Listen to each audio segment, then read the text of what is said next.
During Easter brunch, my cousin asked how much I got from Grandpa's will. I said, "What will?" Then turned to my brother and his face went white. Our family grows with your support. Hit subscribe and drop a quick comment sharing your location. It makes this journey even more special. The mimosas were flowing and Aunt Carol's deviled eggs sat untouched as usual when my cousin Brianna leaned across the Easter table with that smile. You know the one, all teeth no warmth. So Julie, she said loud enough for everyone to hear, how much did you end up getting from Grandpa Marcus's will? I froze, fork halfway to my mouth. What will? The entire dining room went silent. My mama's hand stopped mid-reach for the biscuits. Uncle Jerome's laugh died in his throat. But it was my brother Terrence's face that made my blood run cold. He'd gone absolutely white and I watched him physically recoil like I'd slapped him. Terry, I said slowly, setting down my fork. What is she talking about? He wouldn't meet my eyes.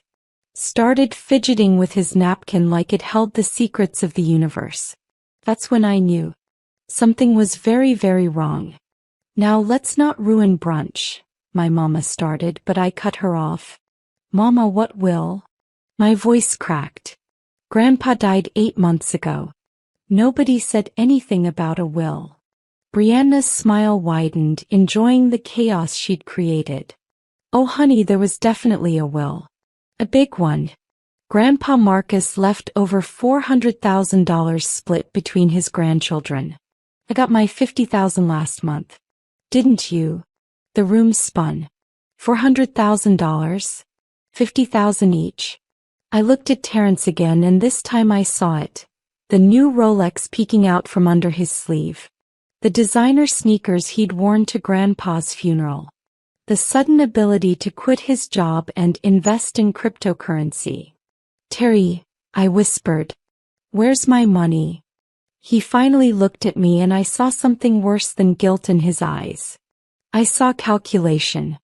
We need to talk. Privately. Terrence stood up so fast his chair scraped against Mama's hardwood floors, leaving a mark she'd definitely complain about later. But I wasn't moving. No. Say it here. In front of everybody. My hands were shaking so badly I had to grip the table edge. Around us, 15 family members pretended to be invisible, forks frozen midair. Julie, baby, let's just... Mama reached for my arm but I jerked away. Don't. The word came out sharp. Everybody in this room knew about this except me, didn't they? The silence was deafening. Not one person met my eyes. Not Aunt Carol, not Uncle Jerome, not even my little cousin Destiny, who usually couldn't keep a secret to save her life. Terrence exhaled slowly. Grandpa made me the executor. He left instructions. Instructions to steal from me? My voice was rising now, 8 months of confusion and grief combusting into rage. Is that what he told you to do? You weren't ready for it. Terrence exploded.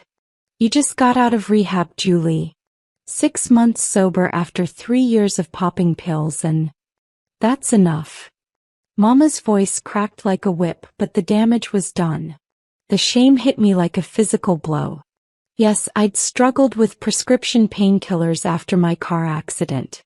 Yes, I'd spent 90 days in treatment. But I'd been clean for 8 months. 8 months of meetings, therapy, rebuilding my life from scratch. So you decided I didn't deserve my inheritance? I asked quietly. You decided that? Terrence's jaw tightened. I was protecting you. Protecting the money until... Where is it? I stood up slowly. Where is my $50,000, Terry? He looked away. I invested it. For you. To make it grow until... You invested my money without asking me? It's complicated. Uncomplicate it. Right now. His face went pale again. There were some losses. Market volatility. But I can pay you back, I just need... How much is left? Silence. Terry. How much is left? 12,000. The room exploded. 12,000. I couldn't breathe. You lost $38,000 of my money? Mama stood up, her hand pressed against her chest. Terrence, please tell me she's misunderstanding. But Terry's face told us everything. Aunt Carol gasped. Uncle Jerome started cursing under his breath. Brianna sat back with her arms crossed, looking vindicated for starting this whole mess. I had a sure thing, Terrence said desperately. This crypto opportunity the guy promised. What guy? I demanded. What guy, Terry? His name is Devin. He runs this investment firm. Devin Richardson? Uncle Jerome's voice was ice. That scammer who got investigated by the SEC last year? Terry, you gave Julie's inheritance to Devin Richardson. The confirmation on my brother's face made me see red. I trusted him. When Grandpa died, when everyone was whispering and making arrangements, Terry had hugged me at the funeral and promised, I got you, sis. Always. Meanwhile, he'd been pocketing my inheritance like I didn't exist. Julie, baby, sit down. Mama's voice was gentler now. Let's all just calm down and figure this out. Figure what out? I couldn't believe what I was hearing. Mama, he stole from me. He lied for 8 months. He made a mistake, Mama said carefully. But he's your brother. Family forgives. Family doesn't steal $50,000. My voice cracked. Do you hear yourself right now? Mama's face hardened. I hear a daughter who's forgetting everything this family did for you. Who paid for that fancy rehab. Who took you in when you had nowhere to go. The words hit like bullets. So that's it? I owe you my inheritance because you helped me when I was struggling. That's not what I'm saying. Then what are you saying, Mama? Tears were streaming down my face now. Because it sounds like you're choosing him over me. Again. She flinched. We both knew the truth of it. Terrence had always been the golden child. The one who could do no wrong. I'm choosing peace, Mama whispered. I'm choosing to keep this family together. I looked around the table at all these people I'd loved my entire life. Not one of them was defending me. Then you're choosing wrong. I was grabbing my purse, ready to storm out of Mama's house and never come back, when Uncle Jerome cleared his throat. Wait, there's something else. Everyone turned to stare at him. He looked uncomfortable, shifting his weight from foot to foot. Marcus left something for you specifically, Julie. A sealed letter. He made me promise to give it to you on Easter, no matter what. What? Terrence's voice pitched high. Dad never said anything about a letter. Because it wasn't your business, Uncle Jerome said coldly. He pulled an envelope from his jacket pocket, cream-colored, slightly yellowed, with my name written in Grandpa's shaky handwriting across the front. My hands trembled as I took it. The envelope was thick, substantial. Something was inside besides paper. Don't, Terrence warned. Not here. Not in front of everyone. That made me want to open it even more. I slid my finger under the seal and pulled out 2 things. A handwritten letter and a small brass key. Dear Julie, I read aloud, my voice shaking. If you're reading this, then I'm gone, and I hope to God my instructions were followed. But knowing your brother like I did, I'm guessing they weren't. Terrence made a strangled sound. Mama put her hand over her mouth. I'm leaving you $50,000 in the official will, but that's not the real inheritance. That's a test, to see who in this family would tell you the truth and who would lie to protect themselves. By now you know who failed. My voice broke. I could hear Grandpa's voice so clearly, that deep rumble that always made me feel safe. The real inheritance is in Safety Deposit Box 247 at First National Bank. The key is enclosed. Inside you'll find $200,000, photographs and documents. This is your fresh start, baby girl. Take it and run if you need to. I love you. You were always my favorite, even though I wasn't supposed to have one." The silence that followed was absolute. Then Terence lunged for the letter. I'd never seen my brother move so fast. He snatched the letter from my hands, his eyes wild as they scanned Grandpa's words. "This isn't real. Dad wouldn't do this. Give it back." I tried to grab it, but he held it high, using his height advantage like we were kids fighting over a toy. 200,000? His voice was shrill now. "He left you 200,000 extra dollars and only gave the rest of us 50? That's not fair. That's not fair." I was screaming now, all pretense of Easter civility gone. "You stole my 50,000 and you want to talk about fair? Boys, stop it." Mama was crying now, mascara running down her face. "Both of you just stop." But Terence wasn't stopping. His face had gone red, a vein pulsing in his forehead. "He always loved you more.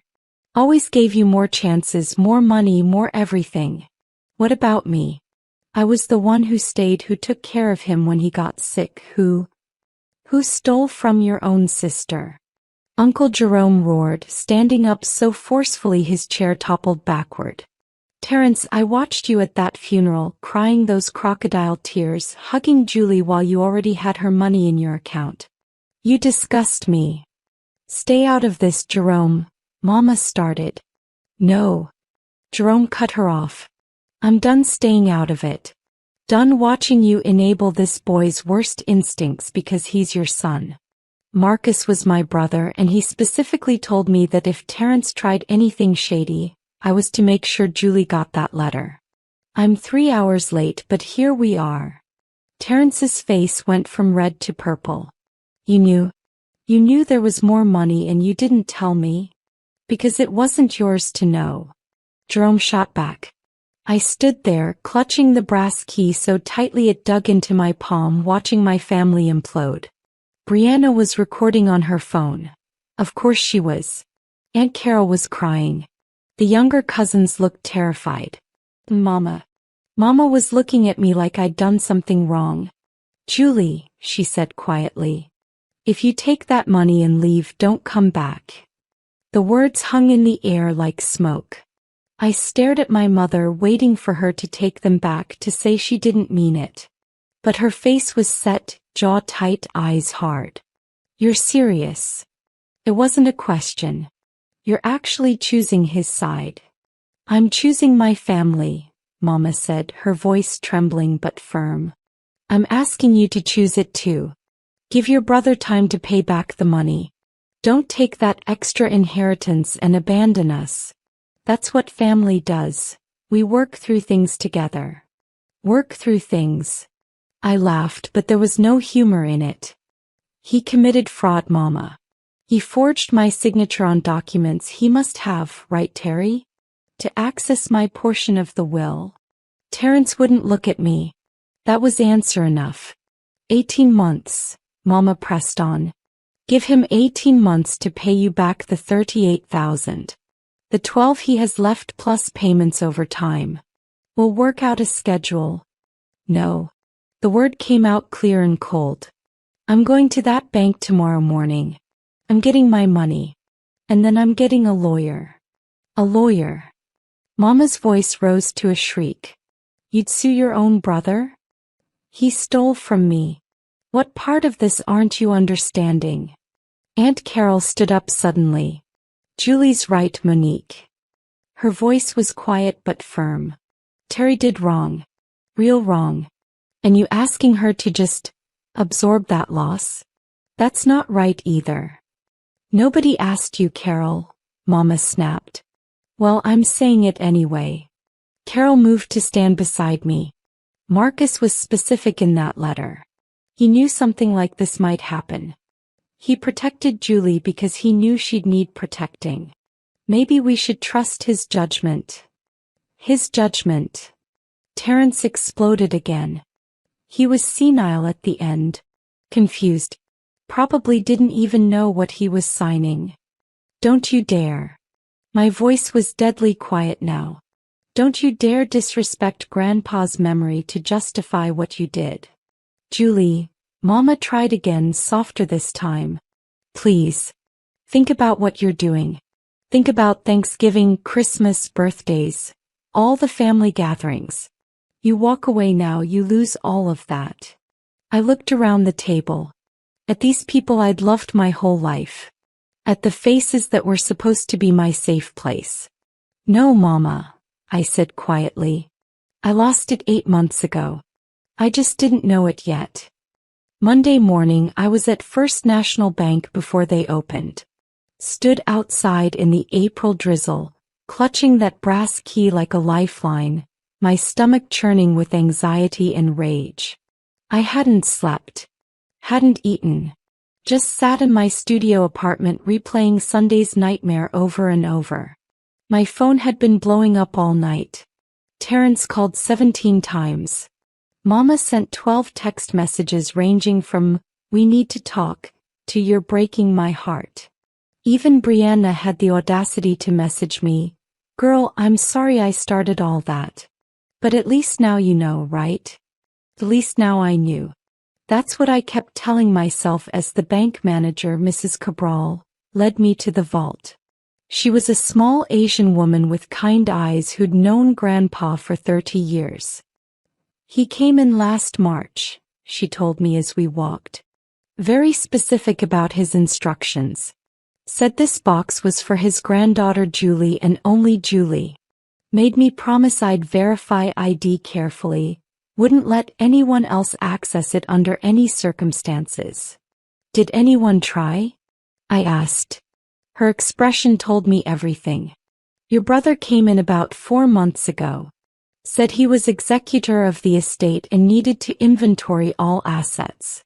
I told him this box was specifically excluded from estate assets per Marcus's instructions. He wasn't happy. I bet he wasn't. What did he do? Threatened to call our corporate office. Said I was interfering with probate. I told him to call whoever he wanted. I had Marcus's signature and instructions in writing." She smiled slightly. "Your grandfather was very thorough. He anticipated resistance." We reached the vault, and Mrs. Cabral left me alone in a small room. My hands shook as I inserted the key. The box was larger than I expected, deep and heavy.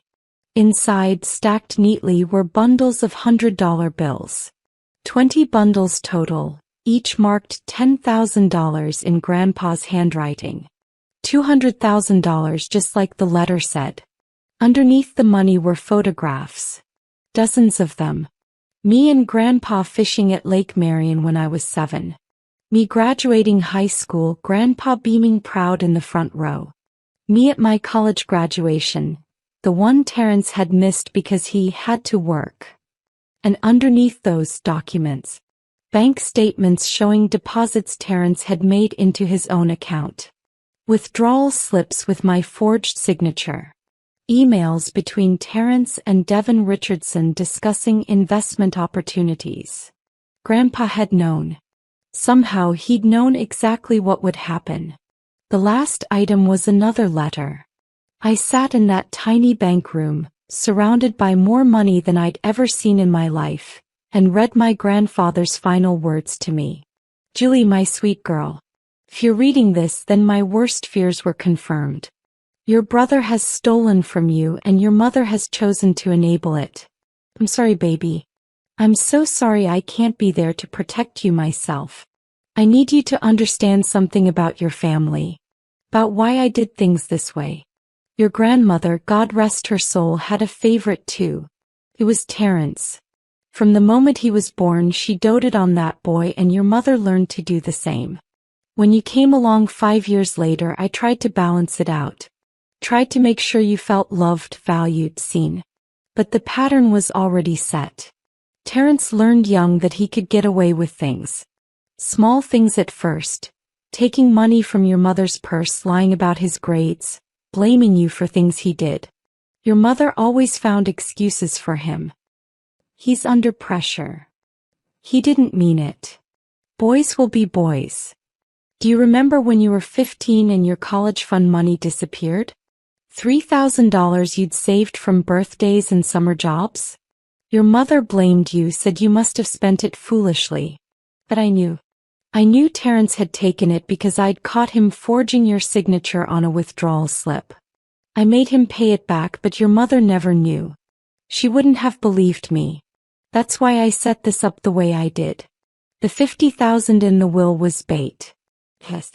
I wanted to see if Terrence would do the right thing or if he'd continue the pattern. I prayed he'd surprise me. I prayed your mother would stand up for you. But I'm a realist, baby girl. And I planned accordingly. The evidence in this box is enough to prosecute him for fraud if you choose to. The choice is yours. But whatever you decide, know this. You owe them nothing. Not loyalty, not forgiveness, not a damn thing. They made their choices. Now you get to make yours. The money is yours. Use it to build the life you deserve. Go back to school if you want. Move to a new city. Start that business you always talked about. Whatever brings you peace. I love you, Julie. I'm proud of you, for getting sober, for rebuilding your life, for being stronger than any of us had a right to expect. Don't let them take this from you. Don't let them make you small again. You were never the problem. Remember that. Love, Grandpa Marcus. I read it 3 times, tears streaming down my face, making the ink blur. Mrs. Cabral knocked softly, checking if I was okay. I wasn't. I don't think I'd ever been less okay in my life. But I also knew exactly what I needed to do. By Tuesday afternoon, I was sitting in a law office downtown, documents spread across a mahogany desk. The lawyer, Angela Mitchell, was a sharp-dressed black woman in her 40s who came highly recommended by my therapist. This is clear-cut fraud, Angela said, reviewing the papers. Forgery, misappropriation of funds, breach of fiduciary duty as executor. The evidence your grandfather collected is damning. If you want to prosecute, the DA would jump on this case. What about criminal charges? I asked. Possible.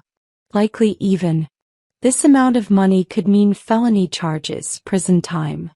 She looked at me carefully. But that would destroy your family. I'm obligated to tell you that. They destroyed themselves, I said quietly. I'm just deciding whether to tell anyone about it. Angela nodded. What do you want, Julie? Really want? I'd been asking myself that same question for 3 days. What did I want? To see Terrence in prison? To watch Mama's face as her golden boy got led away in handcuffs? The vengeful part of me, the part that was still that 15-year-old girl blamed for stealing her own money, screamed yes. Make them pay. Make them hurt the way you hurt. But the part of me that had spent 90 days in rehab, that had learned about boundaries and healing and letting go, that part knew revenge wouldn't fix the hole in my chest where my family used to be. I want my money back, I finally said. All of it. The $38,000 he lost plus interest. And I want him out of my life. What about the $200,000 from the bank? That's none of their business. Grandpa left it to me specifically outside the will. They have no claim to it. Angela smiled slightly. Smart. Hey, here's what we do. We file a civil suit for the stolen funds. We send a cease and desist letter regarding further contact. We get a judgment, set up payment terms. If he violates any part of the agreement, then we discuss criminal charges. How long will this take? Could be 6 months, could be 2 years. Depends on if he fights it or settles. She leaned forward. But Julie? He's going to fight it. Men like your brother. Men who've gotten away with things their whole lives. They don't go down easy. He was right. By Friday I'd been served with counter papers. Terrence was suing me. I sat in Angela's office, staring at the legal documents that made absolutely no sense. Terrence was suing me for emotional distress, defamation of character, and breach of familial contract. Breach of familial contract? I read aloud. Is that even a real thing? No, Angela said flatly. It's a bullshit legal theory his lawyer is throwing at the wall to see what sticks. They're claiming you had an implicit agreement to let him manage your inheritance, that you're damaging his reputation by calling him a thief, and that the stress has caused him psychological harm. I laughed.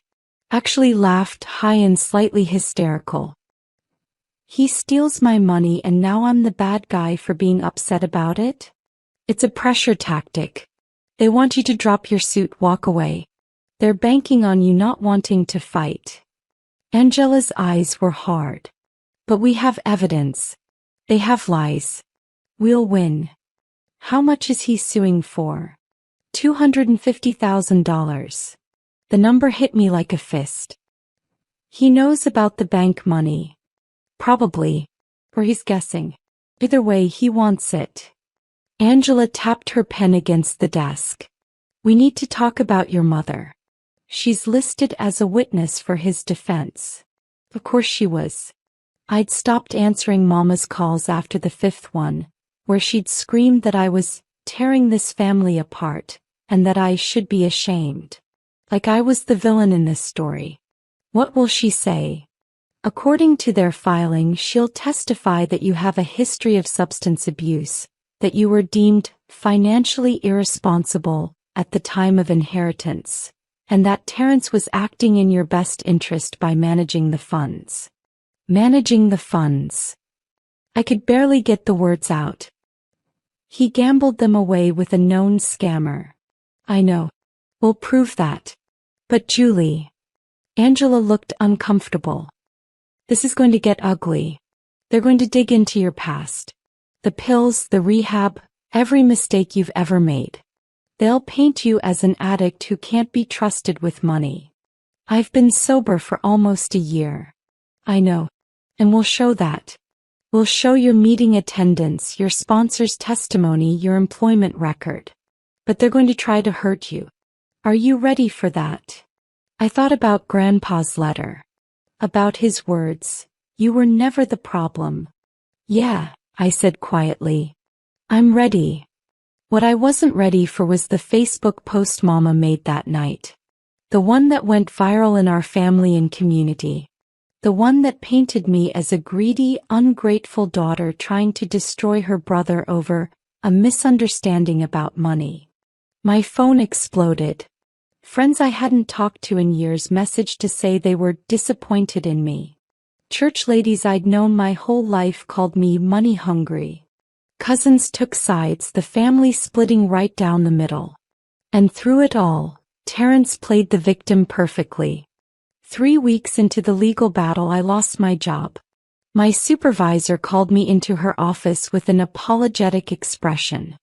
Julie, I'm sorry, but the drama, your family members have been calling here saying things. Corporate thinks it's best if we part ways. They gave me 2 weeks severance. 2 weeks to replace the income I'd been barely surviving on. I sat in my car in the parking lot and screamed until my throat was raw. That night at my NA meeting I broke down completely. I'm doing everything right, I sobbed to my sponsor Keisha. I've been sober, I've worked my program, I've set boundaries. And they're still punishing me. They're destroying my life because I wouldn't let them steal from me. Keisha held my hand, her dark eyes understanding. You know what they're doing, right? They're trying to make you hurt so much you'll give up. Give in.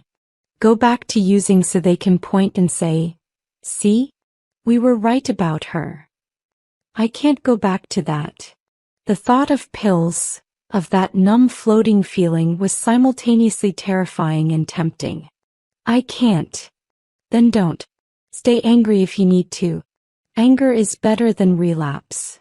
He squeezed my hand. Your family is sick, Julie. They're sick and they want you to be sick with them. Don't do it. Don't give them that power. But staying strong was getting harder. My apartment lease was up in 60 days. My savings were depleted from legal fees. And Terrence's lawyer was pushing for a quick trial date, knowing I was struggling financially. Then Uncle Jerome called. "Don't hang up," he said quickly when I answered. "Please. I need to tell you something. If this is another guilt trip about how I'm destroying the family. It's not. It's about your brother. Something I should have told you months ago." He took a deep breath. "Julie, you weren't the first person he stole from." My blood went cold. "What?" 5 years ago, when Aunt Patrice was dying of cancer, she had a GoFundMe. Raised about $30,000 for her treatment. Terrence was managing it because he's good with computers and finance. Jerome's voice dripped bitterness. "Except only 15,000 ever made it to Patrice. The rest just disappeared. He said there were processing fees, platform costs. But I did some digging. He took half her cancer money, Julie." "Did anyone confront him?" "Patrice was too sick. She died believing people hadn't donated much. Your mama shut down anyone who questioned it, said we were being cruel to accuse Terrence during such a hard time." He paused. "I have the records. Bank statements, everything. You're not the first victim. You're just the first one who fought back." The courtroom was smaller than I expected. Less dramatic than TV made it seem. But when I walked in and saw Terrence sitting at the defense table in a suit Grandpa's stolen money probably paid for, my hands started shaking so badly Angela had to steady me. Mama sat directly behind him, wearing her best church dress. She wouldn't look at me. Aunt Carol sat on my side, Uncle Jerome beside her.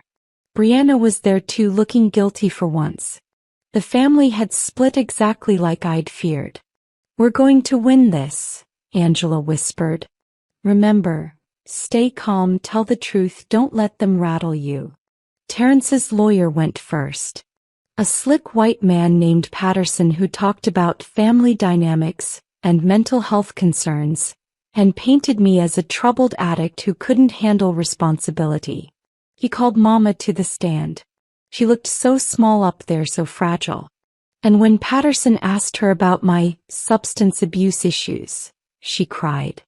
Actually cried, dabbing at her eyes with a tissue. "My daughter was in a very dark place," Mama testified. "After the accident, the pain medication, she wasn't herself. We all thought it was best if Terrence managed her inheritance until she was more stable." "Did you believe your son was acting in Julie's best interest?" Patterson asked. "Absolutely. Terrence is responsible, educated. He has a business degree. We trusted him completely." "Did Julie ever express interest in managing her own inheritance?" Mama hesitated. "She didn't know about it initially. We thought it would be better to wait." "So you and Terrence made a joint decision to withhold information about the inheritance from Julie for her own protection?" "Yes." I wanted to scream. Angela squeezed my arm, silently telling me to wait. Then it was our turn. Angela called Uncle Jerome first. He told the court about Aunt Patrice's GoFundMe, about the missing money, about Terrence's pattern of financial manipulation. Patterson objected 3 times, but the judge allowed it as evidence of character. Then Angela called the bank manager, Mrs. Cabral. She brought Grandpa's original instructions, the exclusion of the safety deposit box from estate assets, and records of Terrence trying to access my box. Mr. Washington seemed quite insistent, Mrs. Cabral testified. He said he had a right to inventory all assets. When I explained his grandfather's specific instructions that this box was excluded, he became aggressive. Threatened legal action. "Did he ever mention his sister?" "Yes," he said, and I quote, "My sister doesn't need to know about this. She'll just waste it." The courtroom stirred. Mama's face went pale. Angela smiled slightly. "Mrs. Cabral, in your professional opinion, did Mr. Washington know this box was meant specifically for his sister?" "Oh, absolutely. Marcus was very clear with the whole family about his wishes. Terence knew. Then it was my turn to testify. I sat in that witness box, raised my right hand and swore to tell the truth. Looking out at the courtroom, at Mama's disappointed face, at Terence's barely concealed rage, at the family members who'd chosen sides, I felt strangely calm. Angela walked me through it all. The Easter brunch revelation. The forged signatures. The lost $38,000. Devin Richardson's scam. Grandpa's letter. Every painful, humiliating detail. Then Patterson cross-examined me. Miss Washington, how long were you addicted to prescription painkillers? I wasn't addicted. I was dependent after a car accident. There's a medical difference. But you did attend rehab for 90 days? Yes. And during that time you had no income, no savings, no way to support yourself? Correct. So when your grandfather died, you were in a financially vulnerable position? I was rebuilding my life, I said firmly. I've been sober almost a year. I'm employed, or I was until my family's harassment got me fired. I pay my bills. I attend meetings. I'm doing everything right. But at the time of your grandfather's death, you weren't stable? I was sober. I was stable. I was healing. I looked directly at Terence. And my brother decided I didn't deserve to know about my own inheritance. He decided he knew better. He decided to forge my signature and steal my money. Those were his choices, not mine. Patterson tried to rattle me, asked about specific incidents in my past, but Angela objected to most of it. When I finally stepped down, I felt lighter somehow. Like I'd put down a weight I didn't know I'd been carrying. The judge took 2 days to rule. When we returned to court for the verdict, I noticed Mama wouldn't even sit in the courtroom. She waited outside, probably praying for a miracle that would make me the villain again. In the matter of Washington versus Washington, the judge began, I find in favor of the plaintiff, Julie Washington. Mr. Terence Washington did engage in fraud, forgery, and misappropriation of funds.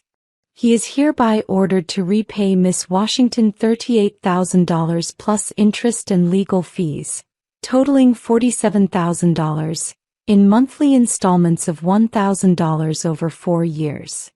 Terence's face went purple. Patterson immediately started talking about appeals, but the judge wasn't finished. Furthermore, I'm issuing a no-contact order. Mr. Washington is not to contact Miss Washington directly or through third parties for the duration of the payment period. Any violation will result in immediate criminal prosecution for the fraud charges, which I'm suspending pending satisfactory completion of repayment. Your Honor, Terence started to stand, but the judge silenced him with a look. Mr. Washington, you stole from your sister during one of the most vulnerable periods of her life. You forged her signature, lied to your family, and attempted to deprive her of assets your grandfather specifically set aside for her protection. The only reason you're not facing criminal charges right now is your sister's mercy. I suggest you don't test it. Court dismissed. The gavel came down. Angela hugged me. Uncle Jerome was crying. And Terence looked at me with such pure hatred I actually felt afraid for a moment. But then I remembered, I'd won. Not just the case but something bigger. I'd fought for myself. I'd refused to be made small. I'd set boundaries and enforced them even when it cost me everything I thought I needed. Outside the courthouse, Mama was waiting. She looked older, somehow tired. Julie, she said quietly. Can we talk? No. The word came out easier than I expected. You made your choice, Mama. You chose him over me, over the truth, over what was right. I can't have people like that in my life anymore. Not even you. I'm your mother. Her voice broke. You can't just cut me out. Watch me. I started to walk away, then turned back. You know what the saddest part is? Grandpa knew. He knew exactly what would happen and he tried to protect me.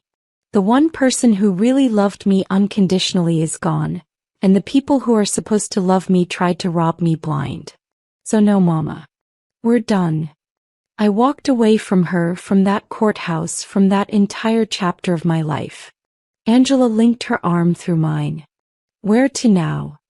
I thought about Grandpa's letter. About the $200,000 waiting for me to build a new life. About the possibilities stretching out ahead like an open road. Forward, I said. Only forward. I'm sitting in my own office now. A bright, modern space with plants in every corner and motivational posters that don't feel corny because I actually believe them. Julie Washington, licensed addiction counselor, reads the nameplate on my desk. I used Grandpa's money to finish my degree, get certified, and open a practice helping people like me, people trying to rebuild after hitting rock bottom. Terrence made his payments for 8 months before he stopped. Angela filed for criminal prosecution immediately. He took a plea deal. 2 years probation, community service, and full restitution. Mama refinanced her house to pay off his debt to me in one lump sum. She never forgave me for putting her son through that. I haven't spoken to either of them since the trial. Uncle Jerome sends updates sometimes. Terrence lost his job, moved back in with Mama, is working on himself. I wish him well from a distance, but I don't wish him back in my life. Brianna apologized last year, said she didn't realize what she'd started at that Easter brunch. I'm cordial when I see her, but we're not close. Some bridges once burned can't be rebuilt. And that's okay. Aunt Carol and Uncle Jerome come by the office sometimes, bringing lunch and asking nothing in return. That's what real family looks like, I've learned. People who show up, tell the truth, and stand by you when it costs them something. My new therapist says I'm thriving. My sponsor says I'm an inspiration. Almost 4 years sober now. My clients say I get it in a way other counselors don't. Because I've been there, in that dark place where family betrayal and addiction nearly swallowed me whole. But I climbed out. I fought back. I chose myself. Some people think that's selfish. Mama certainly does. She sent one letter about 6 months after the trial, asking why I had to be so hateful, and couldn't I see I was destroying what's left of this family. I wrote back once. Only once. You destroyed it first. You just mad I noticed. I never heard from her again. Last week a young woman came to my office. 23, fresh out of rehab, crying because her family was pressuring her to reconcile with the boyfriend who'd gotten her hooked on pills in the first place. They say I'm being unforgiving, she sobbed. They say family forgives. I handed her a tissue and told her about an Easter brunch, a forged signature, and a grandfather who loved me enough to protect me from the people who should have protected me themselves. Family is supposed to forgive, I said. But family is also supposed to not steal from you in the first place. You don't owe anyone access to hurt you, no matter what they call themselves. She cried harder, then laughed. My therapist said something similar. I just needed to hear it from someone who's been there. I've been there, I confirmed. And I'm here now. So will you be? She left my office standing taller. That's what I do now. I help people stand tall after life tries to break them. I help them set boundaries. I help them choose themselves. It's the best inheritance Grandpa could have left me. Not the money, though that helped. But the lesson, that sometimes loving yourself means walking away from people who don't. That you can be grateful for the good times and still refuse to tolerate the bad ones. That family is supposed to build you up, not tear you down to make themselves feel bigger. I keep his picture on my desk. Me and Grandpa at Lake Marion, both of us grinning, fish on the line. Underneath, I've framed part of his final letter. You were never the problem. Remember that. I remember Grandpa. Every single day I remember. And I'm finally free.